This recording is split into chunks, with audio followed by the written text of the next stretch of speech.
In this section, we're going to be talking about using your phone as your camera when making your own videos. So the first point to think about is that most smartphones have got a front and a rear camera. Just check that whatever camera you're using is the best quality. Sometimes there's a difference between the cameras and one might be better than the other. So yeah, just check the settings before you get started. My recommendation for you is if you are going to be using your phone, try and use the rear camera. I know it's tempting because you want to check your appearance and you want to check the framing, but perhaps you can get someone to help you with the framing in the first instance. The reason that I suggest that is because most people when they're filming in selfie mode end up just looking and talking to themselves, so you're not actually looking directly into the camera like I'm doing right now, and it kind of is just subconsciously a little bit off-putting for the viewer. It's not a major thing, but yeah, if you can do that, use the rear camera, and certainly don't be looking at yourself when you're filming.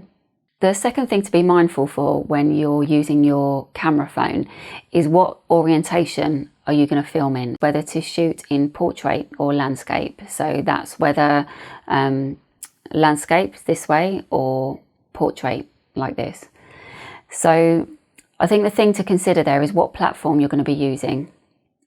If, for example, you're looking at creating YouTube videos, then you definitely want to be looking at landscape. When you're doing Instagram, you're filming for Instagram or for Facebook stories, then portrait is definitely the better one. LinkedIn seems to be handling both really quite well, so I don't think it matters too much there. Before you hit the record button, you want to get the framing correct by first of all positioning your phone. I'd recommend putting it somewhere fixed. So if you don't have a mobile phone tripod, that's absolutely fine. I don't use one. But I prefer to just rest it on either some books up against the PC, anywhere to keep it stable. But you also want to, for best positioning, it's not always possible, but the best position is to have it just above your eye line. Anything lower and we tend to get a little bit too much nostril. The other thing to consider when framing yourself is where do you sit and what's your position. And so the temptation is, when we first get started, is to lean against something or sit right up closer with a wall behind us. And I'd say just try and avoid that if it's at all possible. For example, look at the positioning of myself. I've left a little bit of a gap between myself and the wall.